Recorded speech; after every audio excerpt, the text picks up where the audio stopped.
Ibadah kita pagi ini dilayani oleh Pendeta Nathan Kristianto dari GKI Kayu Putih. Pemimpin liturgi oleh Penatua Riza, Majelis Jemaat yang bertugas Penatua Sumarno, Penatua Laurina, Penatua Ratih, Penatua Ninik, dan Penatua Riza. Pemandu pujian oleh Saudara Joseph, Bapak Ivan, dan Ibu Siska. Pengiring pujian Penatua Cecilia dan Friends. Pengisi pujian Friends and Friends, Multimedia dan Sound System Bapak Roni, Saudara Stephen, dan Bapak Richard. Majelis dan Jemaat GKI Cipinang Elok sebelumnya mengucapkan banyak terima kasih atas pelayanan Bapak, Ibu, dan Saudara-saudari.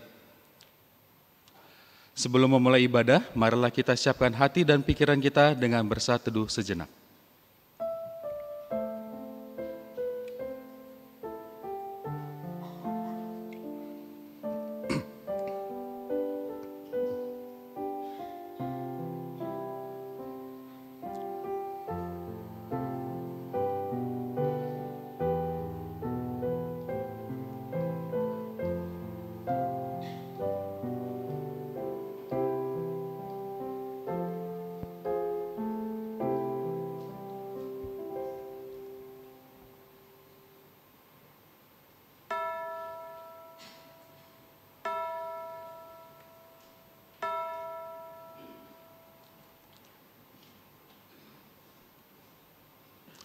Selamat pagi umat terkasih, kita masuk dalam minggu Paskah yang ke-6.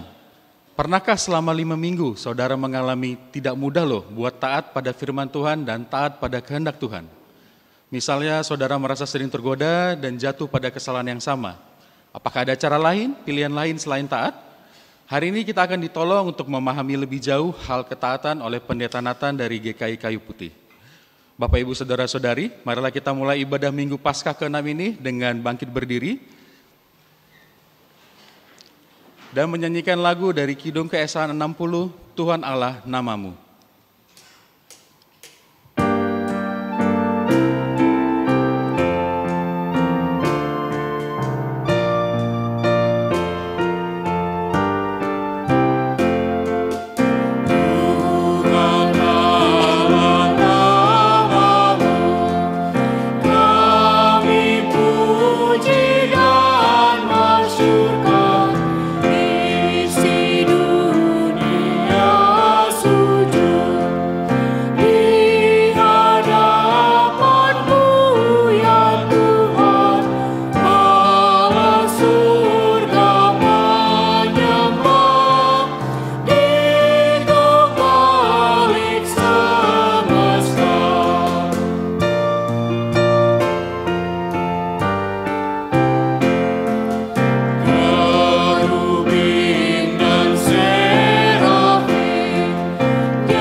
Pertolongan kita adalah di dalam nama Tuhan yang menjadikan langit dan bumi.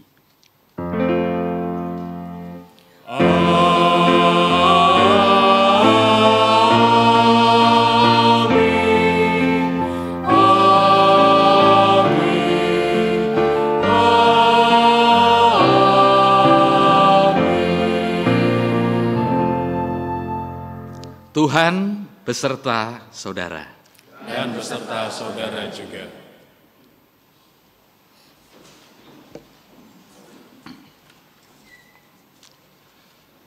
Apakah ketaatan itu relate dengan keikhlasan? Apakah kita memilih taat karena terpaksa? Hari ini kita belajar bagaimana melihat ketaatan sebagai pemberian Allah. Nas pembimbing ibadah kita terambil dari 1 Petrus 1 ayat yang ke-22. Karena kamu telah menyucikan dirimu dalam ketaatan kepada kebenaran, sehingga kamu dapat mengamalkan kasih persaudaraan yang tulus ikhlas, hendaklah kamu bersungguh-sungguh saling mengasihi dengan segenap hatimu. Mari kita bernyanyi dari Kidung Keesan 222, Ya Tuhan, Engkau sumber air hayat.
Mari Bapak Ibu, Saudara-saudari, dengan rendah hati kita menghadap Tuhan untuk pengakuan dosa. Mari kita berdoa. Selamat pagi Allah Bapa yang kami sapa dalam nama anak-Mu Tuhan Yesus. Puji syukur kami panjatkan kehadirat-Mu pada pagi ini. Kami diberikan kesempatan untuk mengakui segala kesalahan dan dosa yang telah kami lakukan. Tuhan, kami mohon ampun jika kami sebagai orang tua kurang mengasihi anak-anak kami. Jika kami sebagai orang tua terkadang kurang cukup memperhatikan anak-anak kami mohon ampun ya Tuhan. Tuhan, kami mohon ampun jika sebagai suami atau istri, kami kerap sekali menyakiti hati pasangan hidup kami. Kami sering lupa janji kami di hadapan-Mu untuk mengasihi pasangan kami. Kami mohon ampun ya Tuhan. Tuhan, kami mohon ampun jika sebagai kami, anak-anak masih menyakiti hati orang tua kami. Kami sebagai anak-anak masih acap kali melawan segala nasihat orang tua kami, dan kami sebagai anak seringkali mengabaikan keberadaan orang tua kami. Tuhan, tolong ampuni kami. Tuhan, kami juga mohon ampun jika kami sebagai pelayan-Mu telah banyak menyakiti hati-Mu. Ampuni kami kalau kami dalam pelayanan kami terkadang kami masih setengah hati, terkadang kami tidak berfokus kepadamu. Tuhan, kami mohon ampun. Inilah kami ya Tuhan, kami bawa doa pengakuan dosa kami kepadamu. Kiranya Tuhan mengampuni segala dosa dan kesalahan kami, kiranya kasih sayang-Mu, kasih setia-Mu selalu menemani kami di sepanjang kehidupan kami. Terima kasih Tuhan, di dalam nama Tuhan Yesus, kami telah berdoa dan mengucap syukur. Amin.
diundang untuk bangkit berdiri.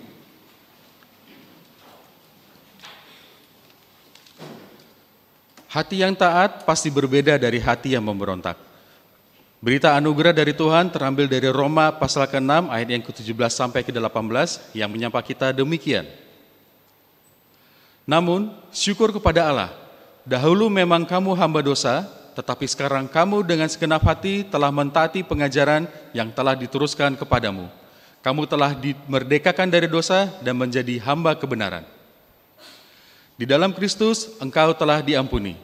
Dalam Kristus engkau pun telah diampuni. Damai Kristus bagimu. Damai Kristus bagimu juga.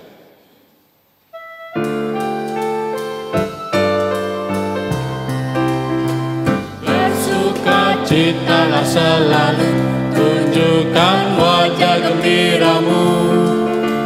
Lihat teman di kanan kiri dan di sekitarmu. Berikan salam damai karena kasih karunia serta pengampunannya diberi.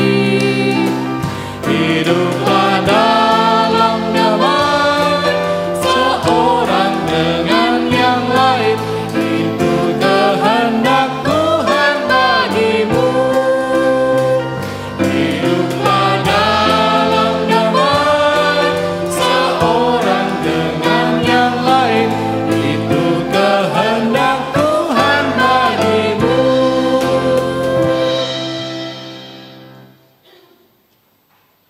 Kita bernyanyi dari NKB 213, kita sudah ditebus olehnya.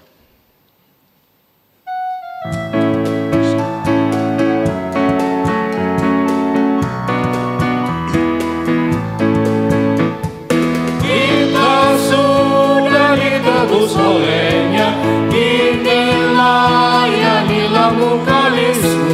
Maju terus dan kibarkan panjinya, sanjung rajamu. Mari bawa padanya segenap talentamu, serta hidup mengikuti firman-Nya. Taat dan setialah, walau sukar jalanmu. Hidup kudus agar kasih-Nya pun nyatalah.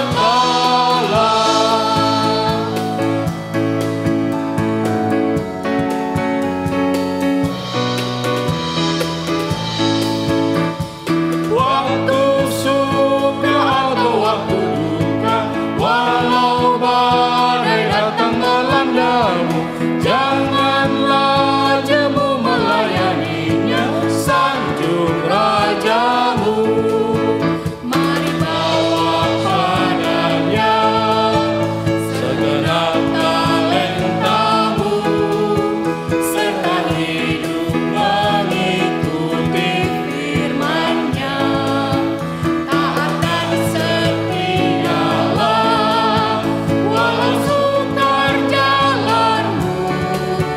Hidup kudus agar kasih-Nya pun nyatalah.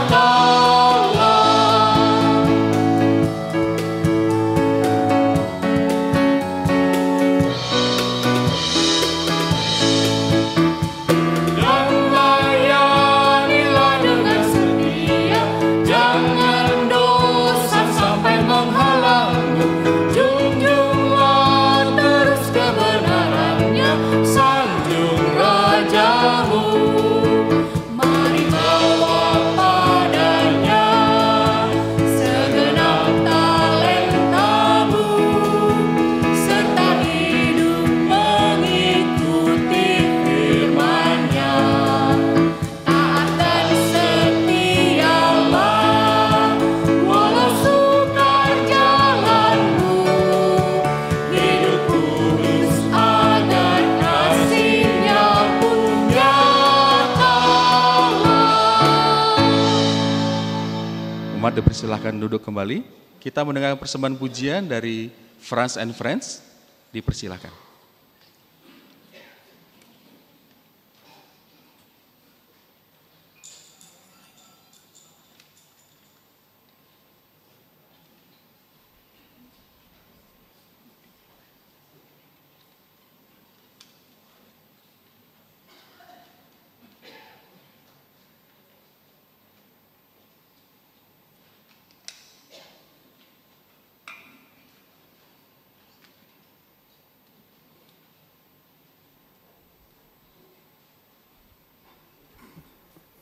Tes.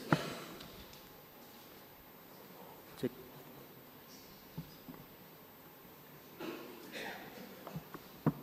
Ya, shalom, selamat pagi jemaat yang dikasihi Tuhan. Kalau pada saat ini kita masih bisa hadir di sini, itu semua adalah kasih karunia yang Tuhan berikan kepada kami.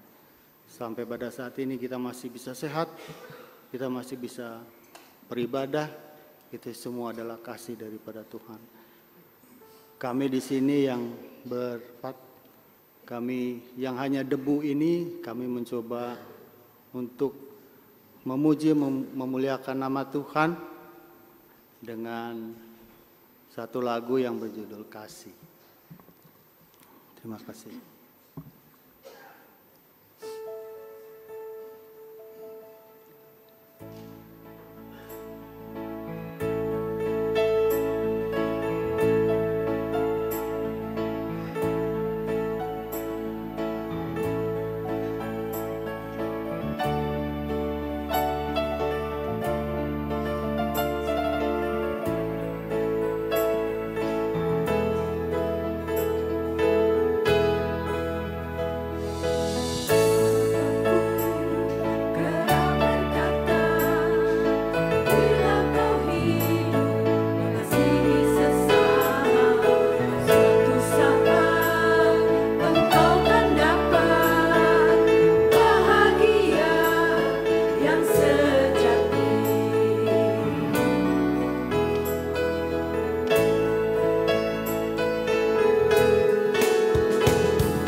Baik, Bapak Ibu, saudara-saudara, mari kita bersatu hati, kita menaikkan doa.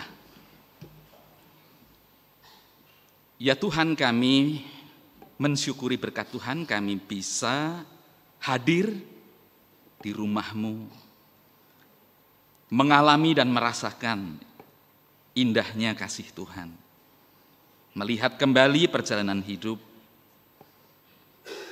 yang telah mengantar kami sehingga kami bisa sampai pada hari ini. Ya Tuhan, kami juga tetap merindukan firman-Mu diberitakan. Kiranya dari firman-Mu kami terinspirasi, di mana kehendak Tuhan mendorong kami untuk kami bisa mewujudkan hidup, supaya hidup kami seturut dengan harapan-harapan Tuhan. Ya Tuhan, berkatilah hamba-Mu yang Kau pakai untuk menyampaikannya. Berkatilah saudara-saudara kami yang mendengarkannya. Kami menyerahkan ya Tuhan pemberitaan firman ini dalam pimpinan-Mu, di dalam Tuhan Yesus Kristus kami berdoa. Amin. Bapak Ibu, saudara-saudara, mari kita mempersiapkan bagian firman Tuhan yang kita baca dari Injil Yohanes pasal yang ke-14 ayat 23 hingga ayat 29. Yohanes pasal 14 ayat 23 hingga ayat yang ke-29.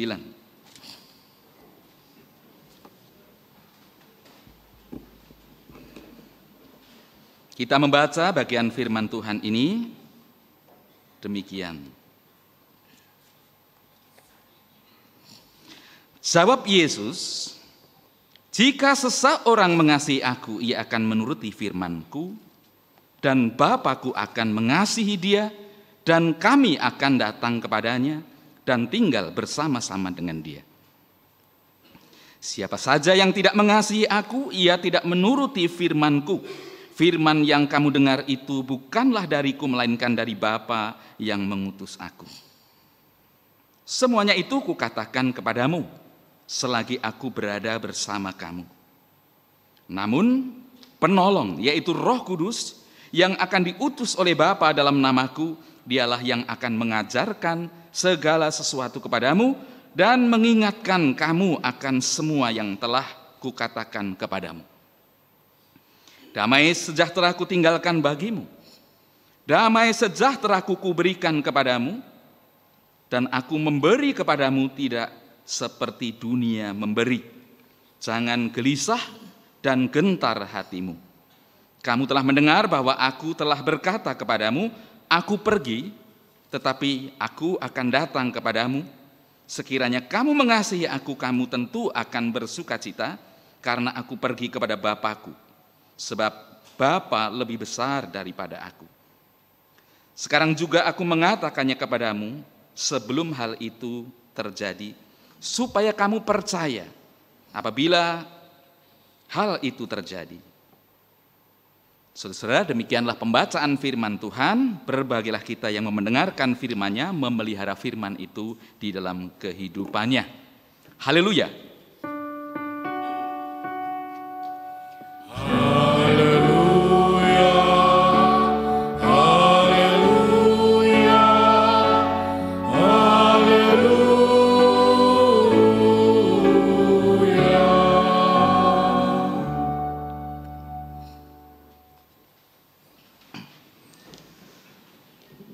Selamat pagi Bapak Ibu. Ya, kita bersyukur hari ini kita kembali hendak melihat, bercermin dan menyadari bahwa ketaatan itu merupakan bagian yang sebenarnya tidak terlepas dari kehidupan kita. Tidak satu pun apa yang kita lakukan itu yang terlepas dari yang namanya ketaatan. Sadar atau tidak, kita mengikatkan diri untuk menjadi orang yang taat. Tadi pagi saya sudah belajar taat. Ketika malamnya saya menyetel alarm. Jam 6 saya bangun. Untung ini kebaktian jam 9 ya. Kadang kebaktiannya saya jauh gitu, jam 6 Pak, setengah 7 atau jam 6 saya lupa. Yang terakhir itu saya khotbah di Kepaduri. Itu mesti harus lebih taat lagi kan gitu. Karena apa? Kalau saya tidak taat dengan bunyi alarm, kalau saya masih ingin menikmati tidur saya, ya pasti saya nggak akan dipanggil lagi. Kan gitu. Jadi sebenarnya untuk hal yang sederhana itu pun juga saudara-saudara setiap hari mengikatkan diri dengan apa yang namanya ketaatan. Dan kalau saudara tidak taat, pasti hidup saudara hari itu kacau.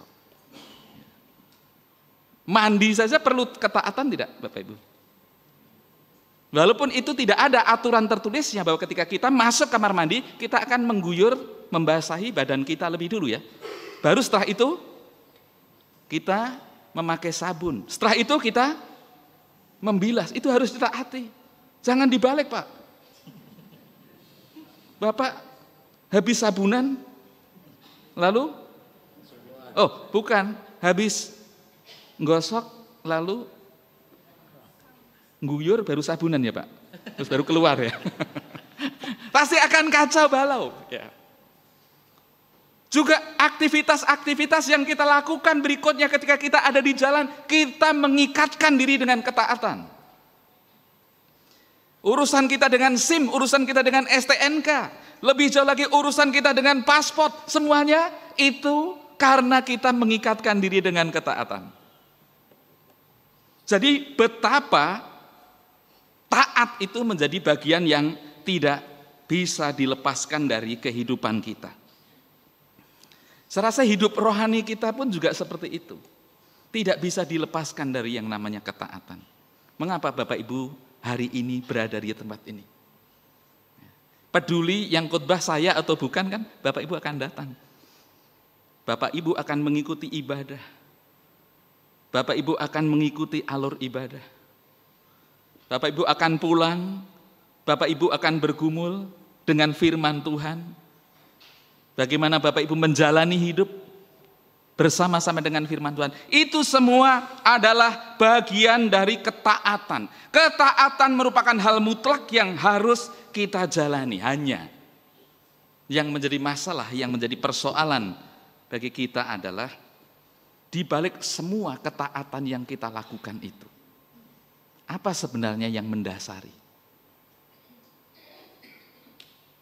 Apa sebenarnya yang mendorong kita? Mengapa kita harus taat? Orang bisa taat itu Bapak Ibu setidaknya ada dua macam kalau mau dikelompokkan. Yang pertama, ada orang yang taat karena takut. Sebab kalau tidak taat maka kita akan mendapatkan sanksi, akan mendapatkan hukuman. Orang bisa menjadi taat, tapi dorongannya adalah itu tadi, rasa takut. Tetapi ada orang yang taat itu oleh karena dia menyadari apa gunanya ketaatan itu kalau itu kulakukan. Kira-kira akan beda atau tidak Bapak Ibu? Kalau di dunia hukum, maaf ya, di sini ada ahli hukum enggak? Pokoknya saya ngawur aja, tapi kayaknya benar.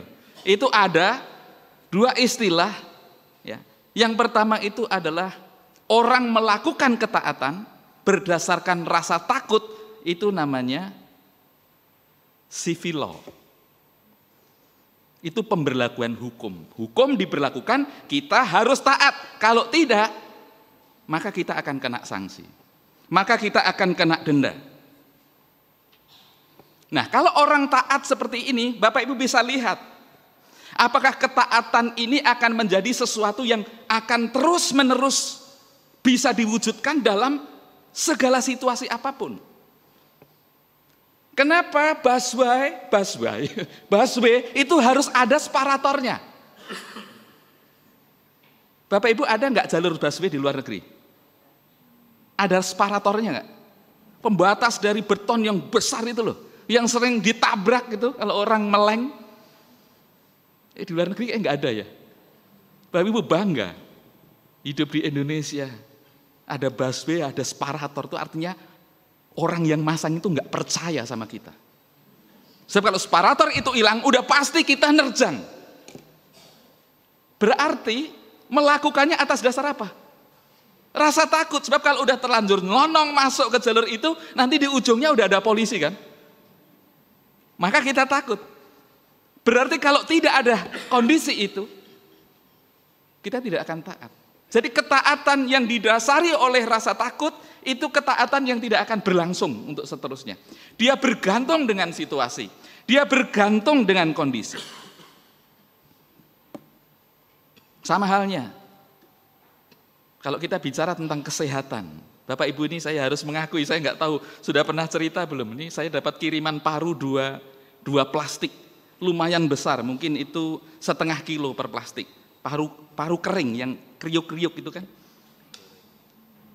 Nah ini langsung ya, enak loh paru itu. Istri saya udah tahu, istri saya itu polisi di rumah saya. Jadi udah, kalau begini nih langsung aja dikasih orang. Saya bilang, ngasihnya kapan, kan nggak ada waktu. Belum sempat nih, taruh kulkas dulu ya, harapan saya supaya istri saya lupa. Masuk kulkas, betul setelah istri saya pas tidak ada, itu saya tergoda itu. Sambil saya ngerjakan laptopan gitu, saya ingat ada paru, enak juga. Kan ngasih orang nggak harus semuanya ya Pak ya. Kasih satu lah, ya yang satu buat saya buka. Bukanya pun juga nggak langsung gitu, sedikit aja gitu. Supaya kelihatannya utuh gitu. Saya ambil, saya taruh meja, saya makan, saya comot. Saya makan sambil ngetik. Habis itu saya kaget. Karena tiba-tiba kepala saya itu kayak kunang-kunang gitu. Kayak goyang gitu. Waduh, ngeri sekali nih. Apa ini ya mau stroke kayak gini ya gitu ya. Wah langsung itu paru langsung saya buang. Gitu ya. Nyalah kau iblis gitu. Judulnya gitu. Udah saya kerja lagi kok. Mulai rada enak gitu ya. Tapi masih agak ada sedikit-sedikit gitu. Sampai saya melihat di pintu sana kan kunci itu gantung. Nah, pintu itu kuncinya itu goyang. Loh, kok goyang sendiri ya? Saya baru rasa, oh ini ternyata gempa. Bukan karena paru. Lalu saya ambil lagi kan. Saya nikmati lagi sedikit ya kan. Ya, jadi sebenarnya ketaatan saya untuk menghindari itu kan sangat situasional. Tergantung kan gitu. Ketika saya sadar ada bahaya, ya saya harus taat. Tapi ketika situasinya lagi baik, tidak ada bahaya, tidak ada ancaman, ya sudah, ya kita nggak jadi taat, saya rasa begitu. Itu civil law. Gitu. Tapi ada istilah yang lain lagi, common law, ini beda.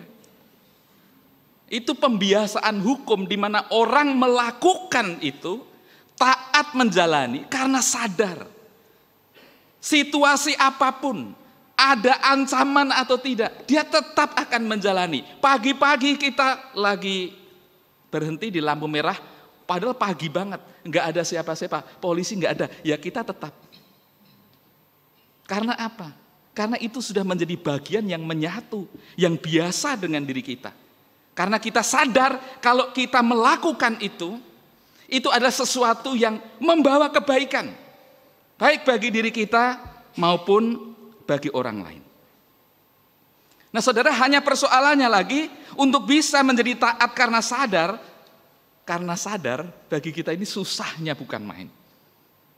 Jujur. Apalagi kita sehari-hari melihat bagaimana situasi masyarakat kita. Kayak masyarakat kita itu udah kena kutuk kali ya. Bener loh. Jadi kesadarannya itu kurang. Tadi di Jatinegara ini memang Jatinegara juga. Pas saya mau ke sini kan, saya belok dari bypass, lalu terus kan ke kanan kan. Nah itu sudah hijau. Kok ya ada yang nyelonong gitu loh. Saya dulu mendapatkan pembelaan kalau ada yang nyelonong itu, orang naik motor itu katanya, soalnya kalau berhenti itu panas. Masuk akal juga ya. Tapi kalau dia jalan terus kan anginnya, nah tapi kan ini belum panas tadi. Pagi-pagi, mendung gitu loh. Saya pikir, karena sibuk, karena dia harus bekerja. Dalam hati saya, ini kan minggu ya. Oke lah kalau dia memang benar-benar bekerja gitu. Saya perhatikan, yang dikejar itu apa sih? Itu semua orang buru-buru, kayaknya waktu itu berharga sekali. Tapi kalau nanti sudah sampai di tempat kerja, memang dia langsung kerja, Pak? Enggak, udut dulu. Jadi alasannya apa itu? Saya nggak ngerti. Berarti alasannya adalah ya memang itu udah menyatu dengan dirinya, gitu. Ya itulah modelnya, gitu. Nah, jadi saudara, kadang kita tidak menyadari bahwa sesuatu yang kita taati itu, kalau kita dalami, itu sesuatu yang memang akan mendatangkan kebaikan. Dan kita menjalaninya dengan sadar, bukan dengan ketakutan.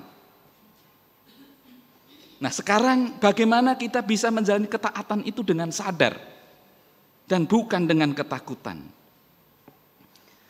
Firman Tuhan mengatakan di pasal yang ke-14 ayat yang ke-23.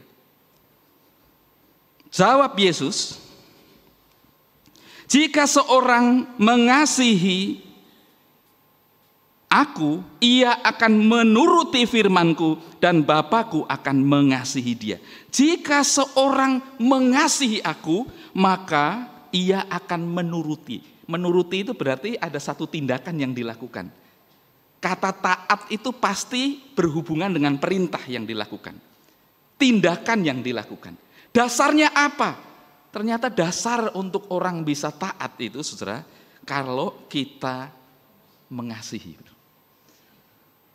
Jadi firman Tuhan ini ingin memberikan satu alasan mengapa kita harus taat. Dasarnya adalah karena kita mengasihi. Dan itu ada di ayat yang ke-15. Artinya ayat sebelumnya, tadi yang kita baca ayat 23. Di ayat yang ke-15 juga dikatakan seperti itu. Jikalau kamu mengasihi Aku, kamu akan menuruti perintah-perintahku. Jadi alasannya kalau kita mengasihi, itu akan mendorong kita menjadi orang yang taat dengan kesadaran. Bapak Ibu, ada yang ngeluh kita para orang tua, punya anak, sekolah, bikin repot. Pagi-pagi udah nyuruh kita bangun, kita ngantar. Nanti sore, siang kita udah harus jemput. Habis itu ngantar ke tempat les. Ya kan? Udah itu biayanya banyak, biaya sekolah, biaya les yang kadang lebih mahal daripada biaya sekolah. Ada enggak orang tua yang nyesel punya anak gara-gara itu? Enggak ada. Tapi kenapa itu dilakukan? Ya karena dasarnya, karena aku mengasihi dia. Kasih itu membuat kita walaupun melakukan sesuatu yang berat, itu enggak ada rasa capek. Ya ada, capek tubuhnya. Tapi semangat untuk mengerjakan itu tetap ada. Saya ini sebenarnya capek loh Bapak Ibu kesini nih. Saya seharian itu kemarin mimpin. Terus terakhir saya mimpin jam 5, saya berharap jam 6 udah selesai. Karena yang saya pimpin itu persekutuan paduan suara. Enggak taunya sampai jam 9, hampir setengah 10. Kan saya mau khotbah ke Cipinang gitu. Ada kok salah satu yang hadir itu adalah anggota GKI Cipinang. Nanti katanya mau ketemu sore, mau minta maaf, mau traktir saya barangkali gitu ya. Karena telah membuat kesusahan sampai tengah malam gitu ya. Jadi, tapi kenapa saya jalan ini? Saya jalani dengan sukacita karena saya mengasihi Bapak Ibu. Itu kira-kira. Iya. Allah percaya banget sih gitu aja, tepuk tangan gitu ya. Ini kan supaya nyambung aja Bapak Ibu gitu. Ya, jadi kasih itu membuat kita tidak capek. Kasih itu membuat kita bisa menjalani dan mentaati dengan penuh kerelaan. Bapak Ibu, saya lupa, saya suka nonton YouTube yang short YouTube gitu ya. Lalu ada seorang anak kejadiannya entah di China atau di Hong Kong atau di mana saya lupa.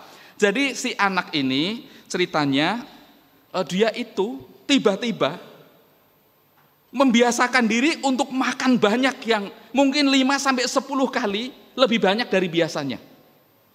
Mau tidur pun dia makan, minum susu yang banyak. Gitu. Makan daging, makan telur dan sebagainya. Nah, usut punya usut, ternyata anak ini sebenarnya punya ayah yang kena leukemia. Dan untuk bisa memiliki kemungkinan yang besar untuk diselamatkan, dia harus dicangkok sungsum tulang belakang, dan itu cocok kalau diambil dari anaknya laki yang masih kecil itu. Nah, kenapa anak itu makan begitu banyak? Karena dia mengejar waktu, saya lupa 2 bulan atau 1 bulan, dia harus bisa membuat tubuhnya, berat badannya itu menjadi 45 kilo dari yang sebelumnya itu 30 kilo. Jadi dia makan terus, sampai udah lemes pun makan terus gitu ya. Ini konteksnya bukan orang yang serakah ya Bapak Ibu. Konteksnya apa? Dia pasti juga tidak nikmat menjalani itu, tapi demi 45 kilo, supaya aku bisa mencangkokkan sumsum tulang belakangku ke papaku, supaya papaku hidup, dia jalani itu. Dan itu sebuah penderitaan yang luar biasa, bahkan nanti ketika proses cangkok itu dilakukan, itu pun juga sebuah proses yang tidak mudah. Tapi kenapa dia mau jalani itu? Dia taat lakukan itu. Dia memanage dirinya luar biasa, karena kasih gitu. Jadi kasih itu menjadi alasan mengapa kita bisa menjadi orang-orang yang taat. Nah, lalu kasih kepada siapa?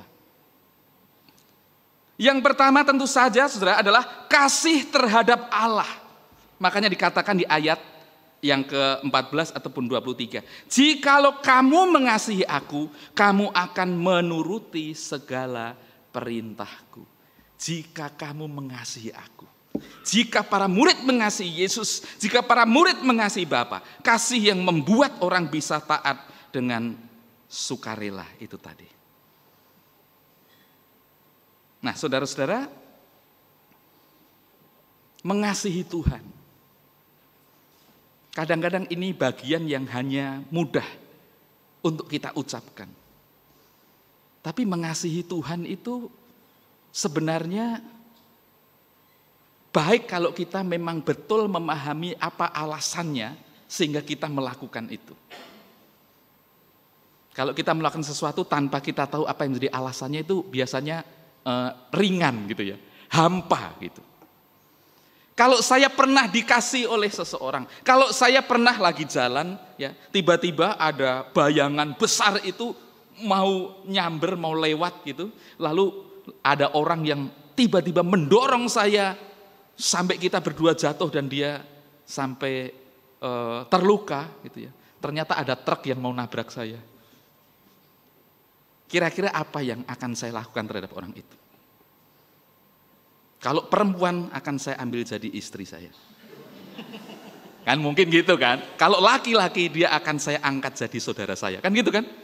Dan rasanya kita tidak bisa berdiam diri kalau kita tidak melakukan sesuatu terhadap orang yang sudah berani berkorban, yang sudah memberikan nyawanya itu untuk menyelamatkan saya. Jadi ketika kita tahu jalan ceritanya, wah, akhirnya ketika kita taat melakukan sesuatu yang terbaik bagi orang itu, bukan sesuatu yang berat.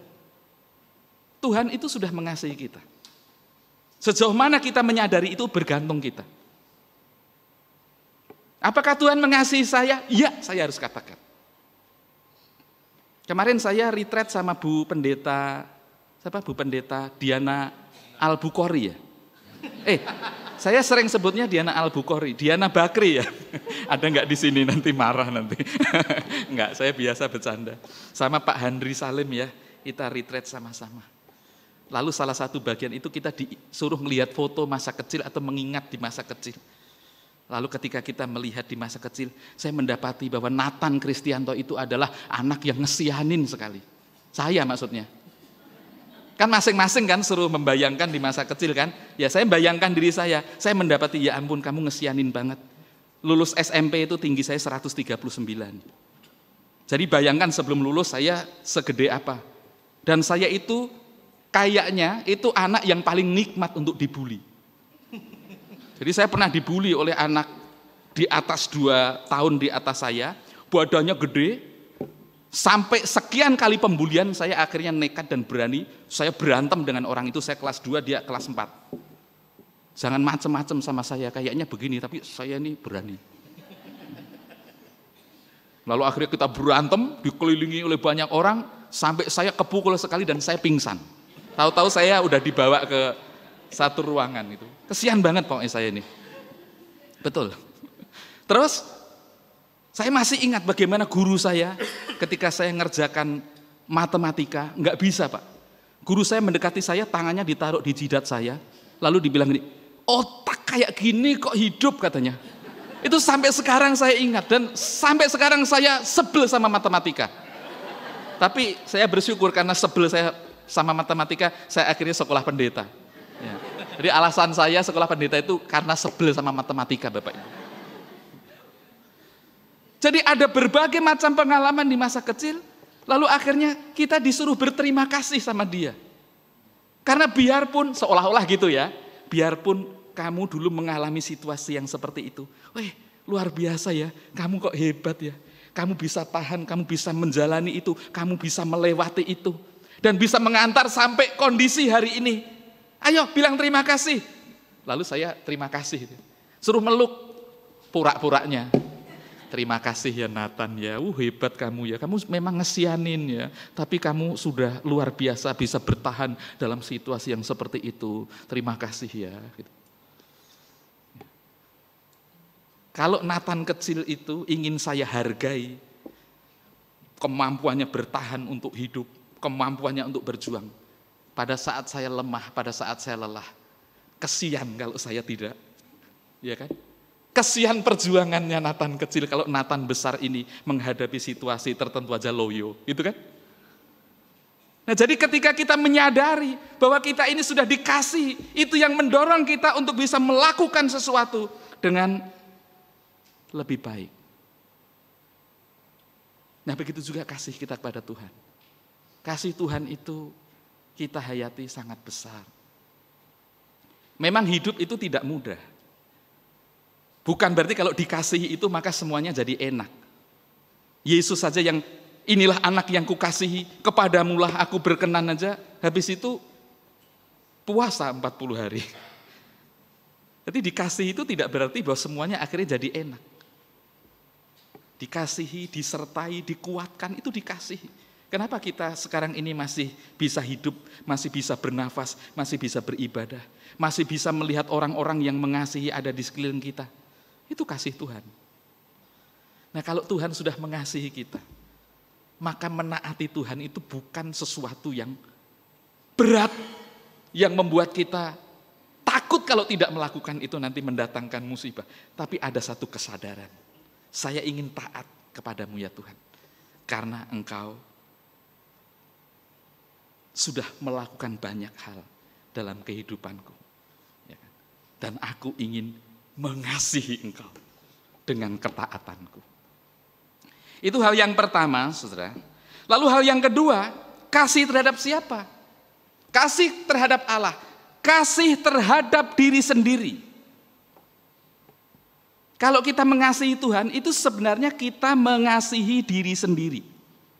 Sebab ketika kita mengasihi Tuhan dan melakukan apa yang diperintahkan Tuhan, kan Tuhan kan berjanji, ayat yang ke-23 tadi, kalau kita mengasihi Tuhan, maka Tuhan akan mengasihi kita. Jawab Yesus, jika seorang mengasihi aku, ia akan menuruti firmanku, dan Bapakku akan mengasihi dia. Jadi kalau kita mengasihi Allah, Allah mengasihi kita. Lalu kalau Allah mengasihi kita, masa kita nggak mengasihi diri sendiri gitu? Saya pernah punya 2 asisten, sekarang harus asisten ya. Saya bukan berarti dalam waktu yang bersamaan saya punya 2 asisten, enggak ya. Tapi saya pernah punya 2 kali asisten. Enggak lama semua waktunya, enggak lama. Karena saya menyadari bahwa ternyata yang paling tepat menjadi asisten itu adalah saya dan istri saya. Jadi saya sepanjang membesarkan anak sampai sekarang itu saya cenderung melakukannya sendiri. Bapak Ibu pusing karena asisten pada pulang lebaran, saya enggak. Kan ada kan Bapak Ibu, aduh enggak ada yang di rumah, enggak ada yang bantu, cemen banget sih gitu. Kalau kita mah biasa, kenapa biasa? Karena saya asisten, istri saya asisten, bosnya saya, asistennya juga saya gitu loh. Nah, jadi ini 2 asisten dalam waktu yang berbeda, ini punya karakteristik yang beda. Yang satu itu seneng makan tapi nggak seneng minum. Ada kan yang begitu? Yang satu senengannya minum tapi nggak mau makan. Nah, satu kali yang seneng makan tapi nggak mau minum itu saya prihatin. Ya, karena katanya lebih bahaya orang yang tidak minum daripada tidak makan. Nah, ini dia makan tapi nggak mau minum. Sampai kita ingatin berulang-ulang, sampai akhirnya yang menjadi asisten itu jadi kita. Ngingetin terus, itu loh minum gitu. Nanti minum, seruput sedikit, sudah. Sampai saya sama istri saya akhirnya begini, ngapain aku ngurusi kamu, wong kamu aja nggak mau ngurusi dirimu sendiri gitu loh. Ya kan? Mengapa kita mengasihi, wong kamu aja nggak mengasihi diri sendiri? Sama kan? Tuhan mengasihi kita, masa kita tidak mengasihi diri sendiri? Nggak klop. Maka ketika kita mengasihi Tuhan, kita pun juga ingin mengasihi diri kita sendiri.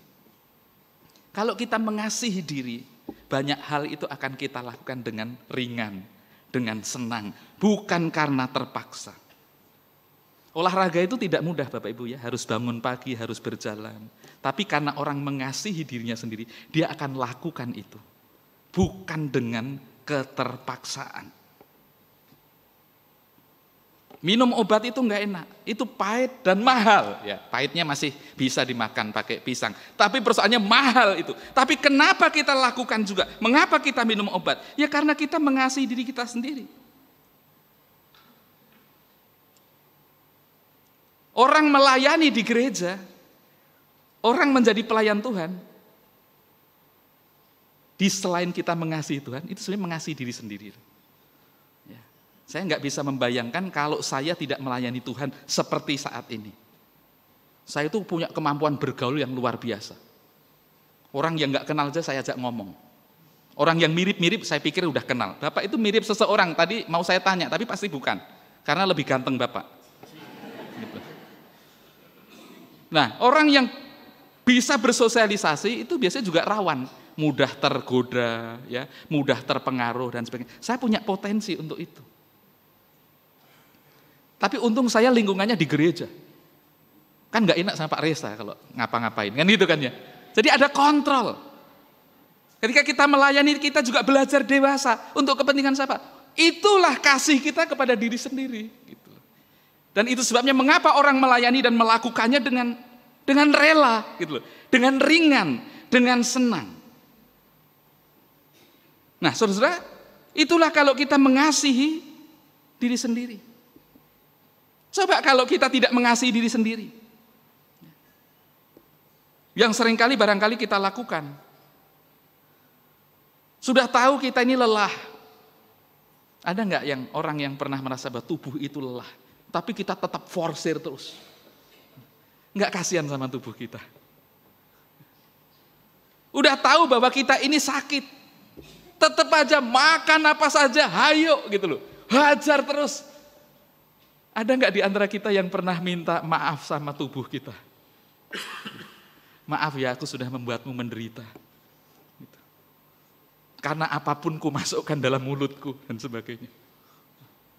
Kalau kita mengasihi diri sendiri, pasti kita akan belajar untuk mengendalikan diri. Gitu. Itulah kasih kita kepada diri kita sendiri.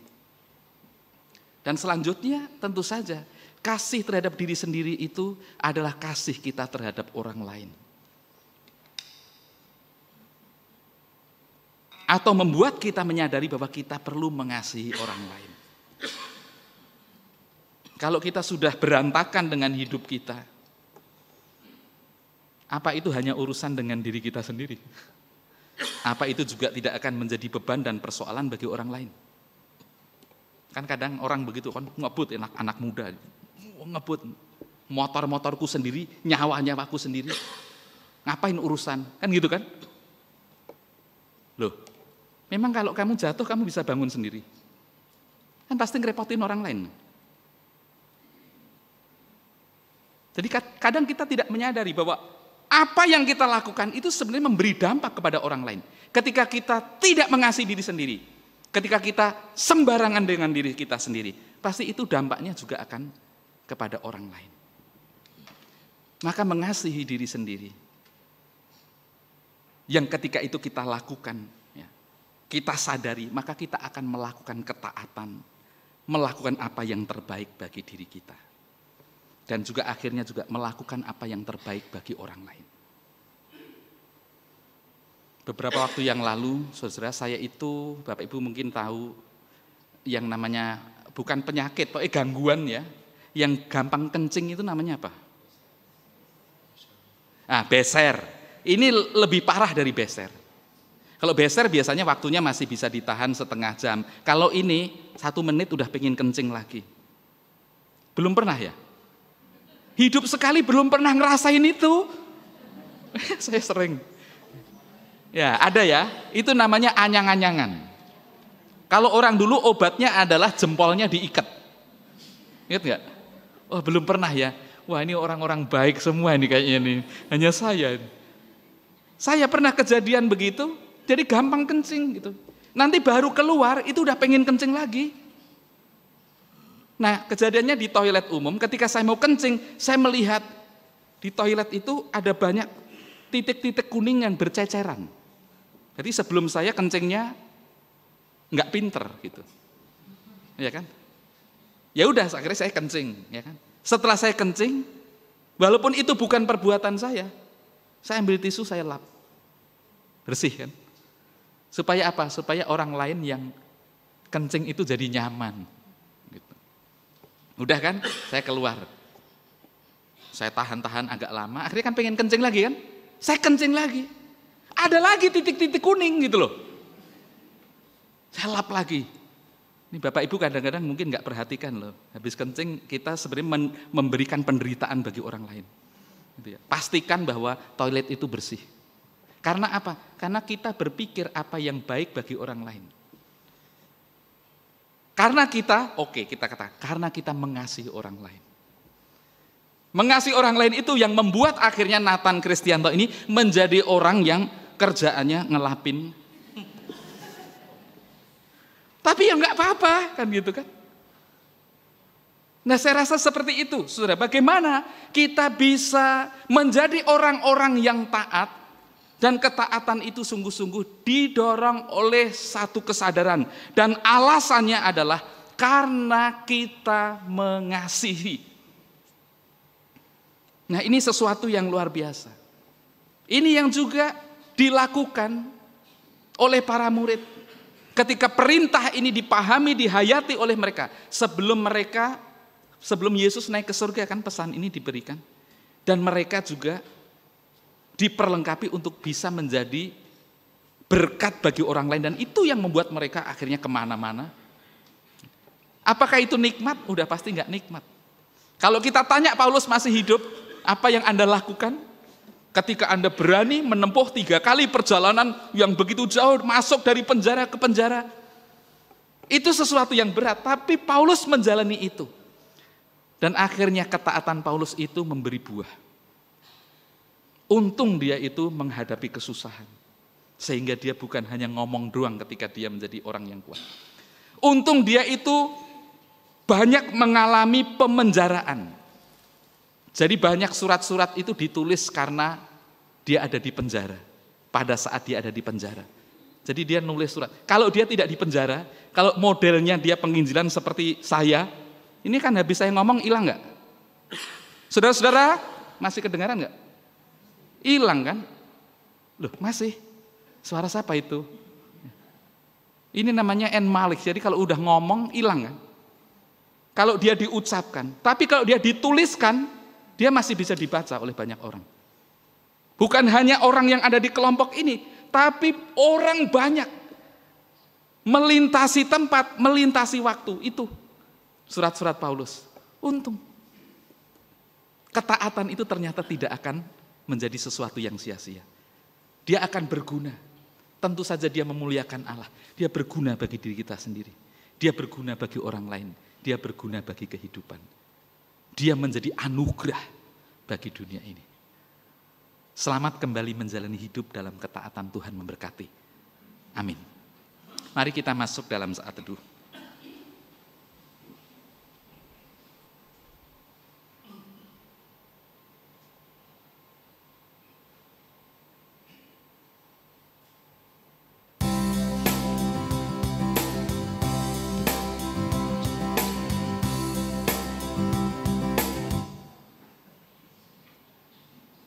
Persembahan pujian dari FNF.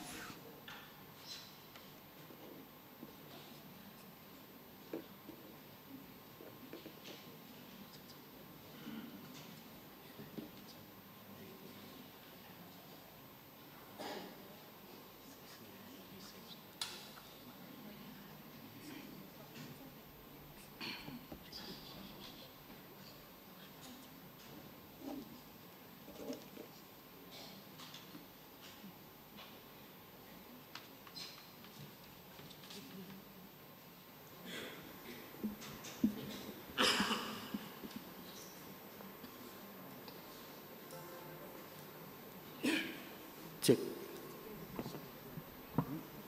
Iya.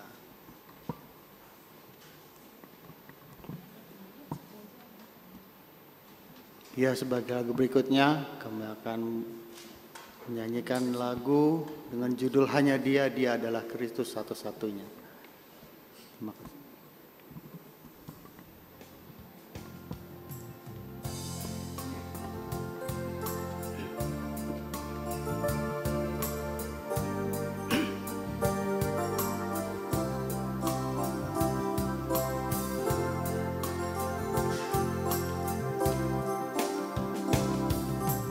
Sehangat matahari menyinari bumi,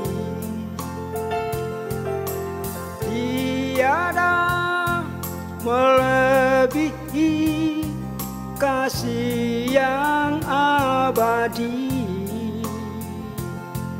Hujan badai gurun lautan seakan menjadi saksi. Hanya Dia lentera jiwa dalam duka dan dalam bahagia.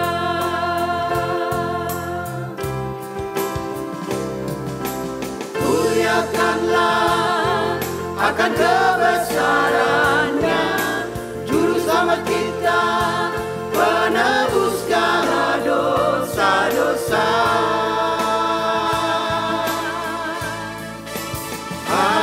Hanyalah Dia yang berkuasa di dunia dan di sorga. Selamanya.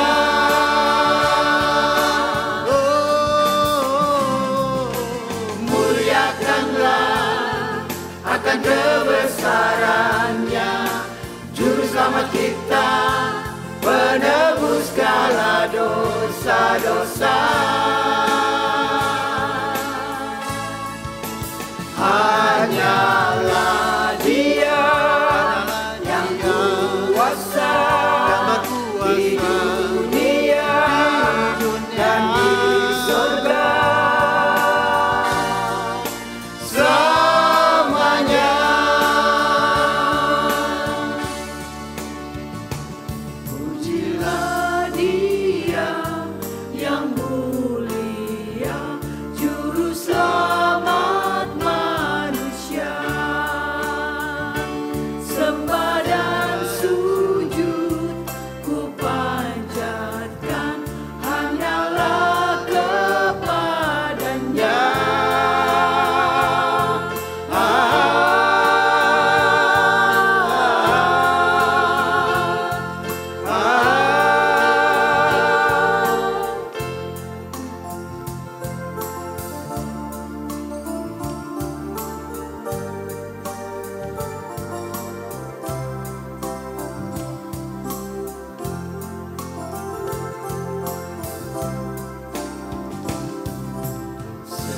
Hangat matahari menyinari bumi,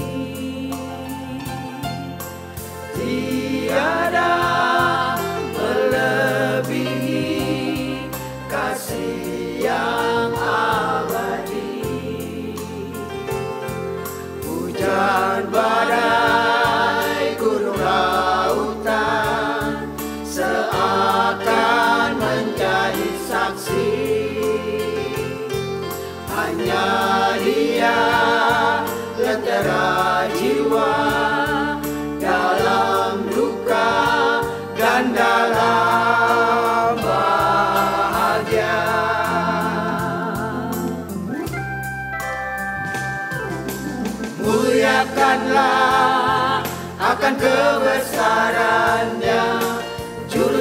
kita, penebus segala dosa-dosa. Hanyalah Dia yang kuasa di dunia dan di sorga selamanya.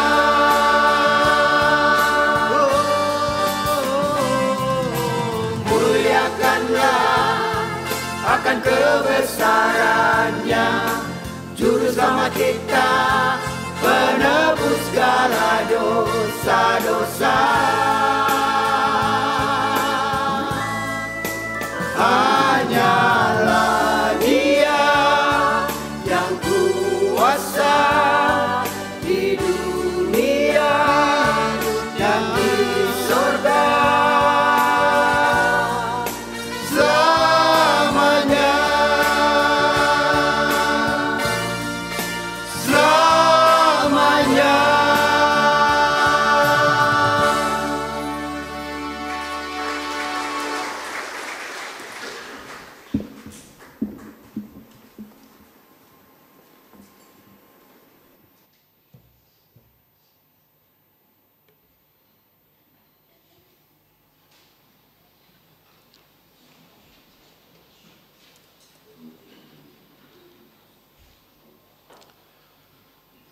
Bapak, Ibu, Saudara-saudari sekalian, bersama-sama dengan umat Allah di masa lalu, masa kini, dan masa depan, marilah kita mengucapkan pengakuan iman rasuli demikian.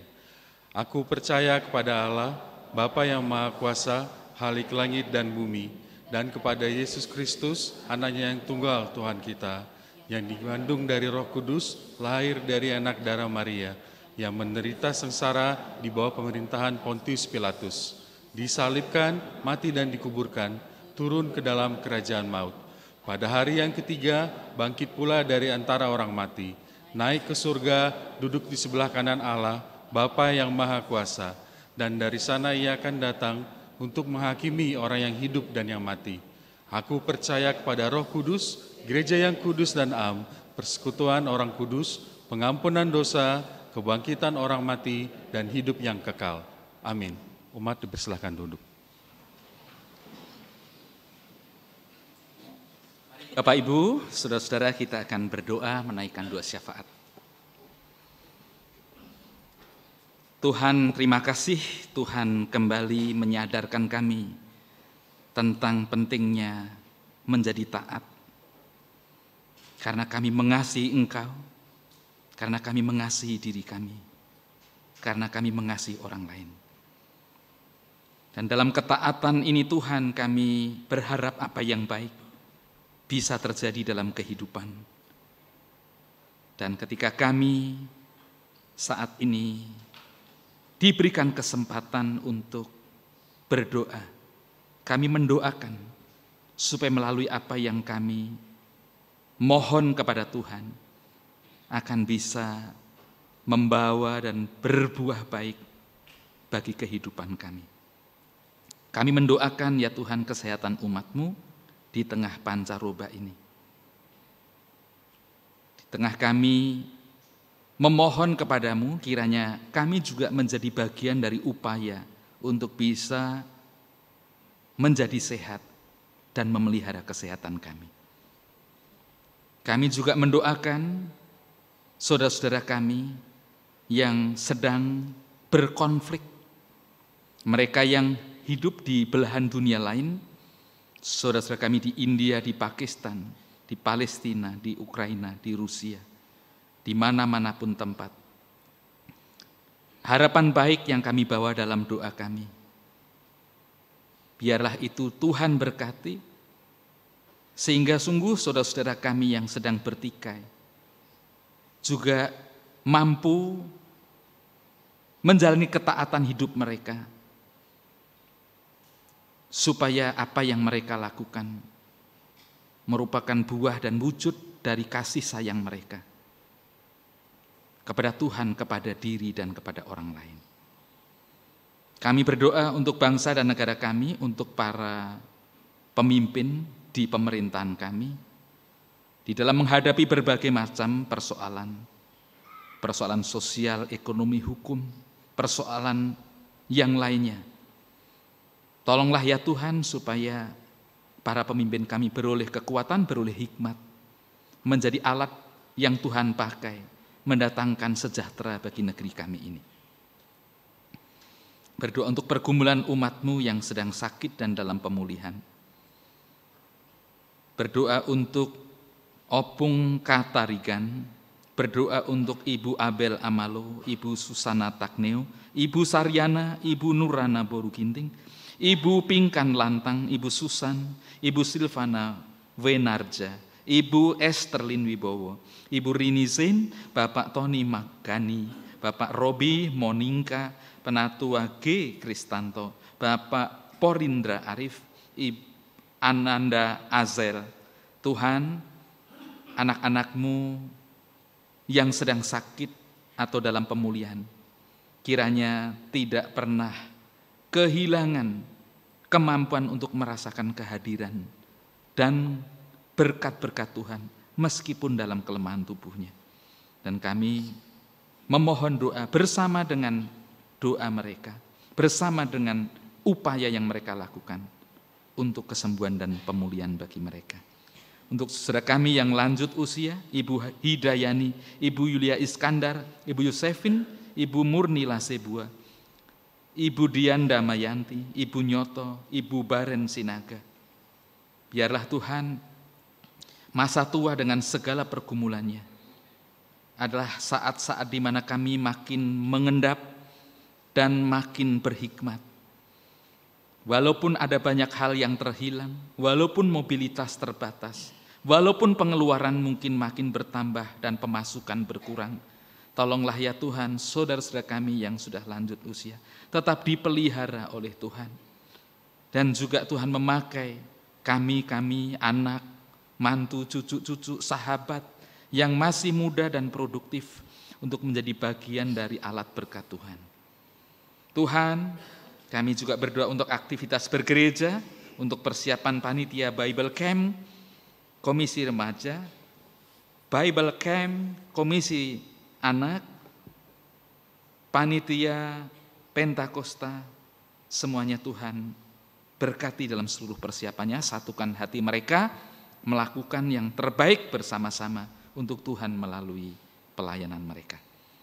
Untuk pergumulan pribadi, kami datang di tempat-Mu dengan berbagai macam isi hati dan pikiran kami. Tuhan, kami percaya kami tidak sendiri. Ada begitu banyak manusia, tetapi Tuhan memperhatikan satu persatu termasuk kami. Maka biarlah kami tetap diberikan ketenangan dalam menjalani hidup. Mengupayakan apa yang memang menjadi tanggung jawab kami.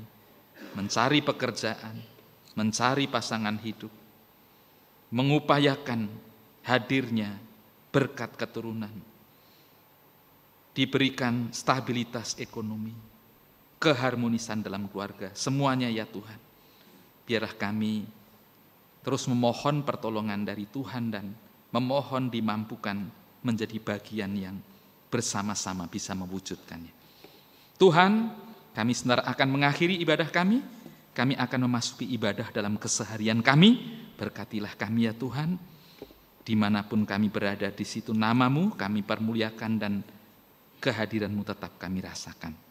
Inilah doa kami ya Tuhan yang kami bawa kepadamu. Kami naikkan doa ini di dalam nama Tuhan kami Yesus Kristus yang sudah mengajar kami berdoa. Kami yang ada di surga, diuduskanlah nama-Mu, datanglah kerajaan-Mu, jadilah kehendak-Mu di bumi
Dalam hal apakah kita mau tawar-menawar dengan Allah? Dari Dialah kita hidup, bekerja, dan memperoleh segala sesuatu. Mari ungkapkanlah syukur dengan memberikan persembahan yang didasarkan dari 2 Korintus 9 ayat yang ke-12. Sebab pelayanan kasih yang kamu buktikan ini bukan hanya mencukupkan keperluan orang-orang kudus, tetapi juga melimpahkan ucapan syukur kepada Allah. Dalam tiap ibadah bersama jam 9 pagi dan jam 5 sore, persembahan akan kita edarkan lewat kantong persembahan. Bila Bapak Ibu memilih sarana transfer, maka tidak dibatasi pada hari Minggu saja. Persembahan dapat ditransfer ke rekening gereja dan saat ini bisa juga dengan QRIS.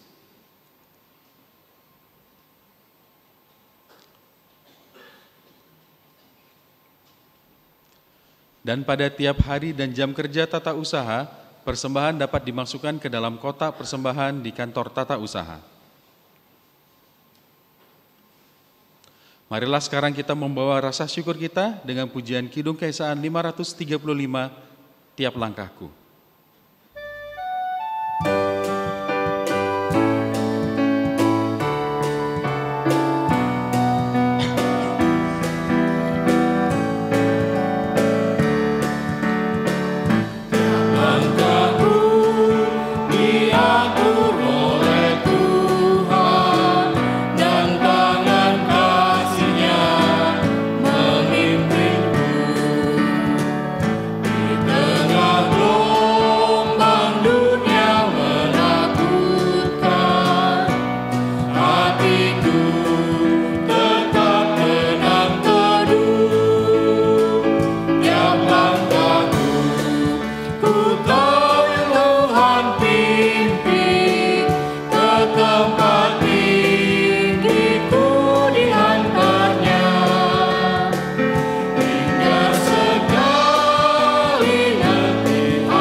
Umat diundang untuk bangkit berdiri.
Mari Bapak, Ibu, Saudara-saudari, kita bawa persembahan kita di dalam doa.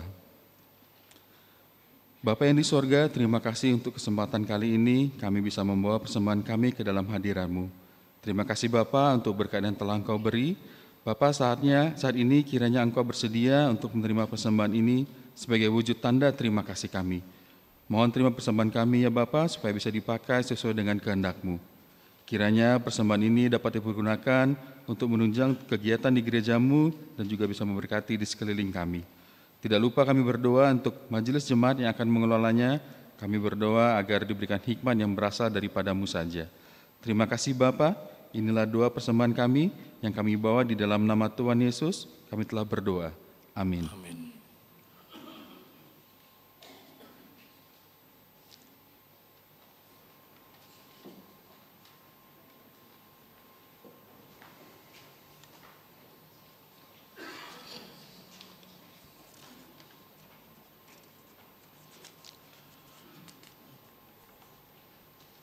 Taat bukan hal yang mudah, karena itu Allah memberi kita hati yang taat dan Roh Kudus-Nya berkuasa atas hati serta hidup kita. Apakah kita mau dan setuju? Mari kita nyatakan dalam nyanyian Kidung Keesaan 559, taat, setia, bertekad yang bulat.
Saudara-saudara, arahkanlah hatimu kepada Tuhan. Kami arahkan hati kami kepada Tuhan. Jadilah saksi Kristus. Syukur kepada Allah. Terpujilah Tuhan, kini dan selamanya. Dan terimalah berkat-Nya. Semoga Allah, sumber pengharapan, memenuhi saudara dengan sukacita dan damai sejahtera dalam iman saudara. Supaya oleh kekuatan Roh Kudus, saudara berlimpah-limpah dalam pengharapan.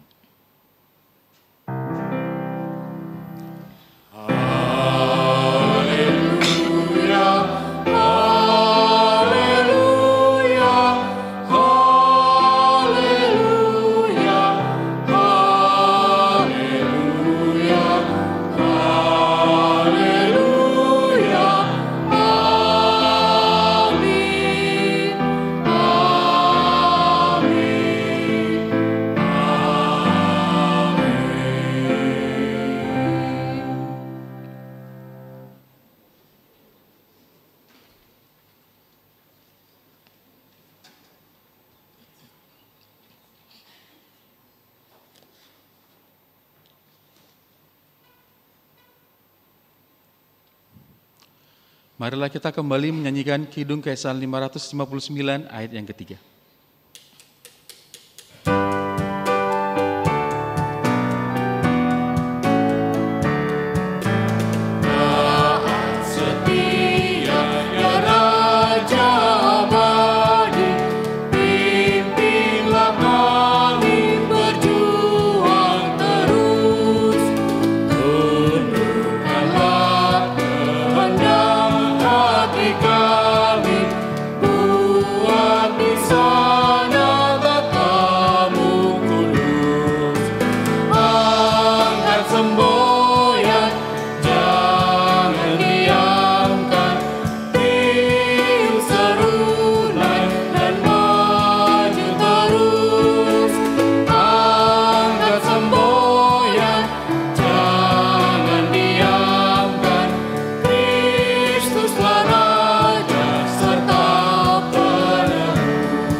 Umat dipersilakan duduk. Mari kita bersatu dulu sejenak.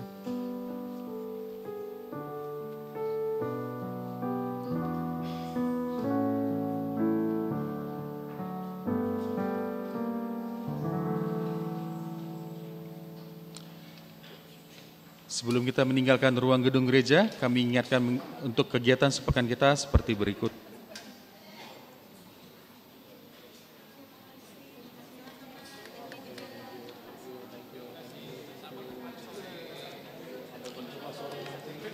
Selamat hari Minggu Bapak Ibu, Tuhan Yesus memberkati.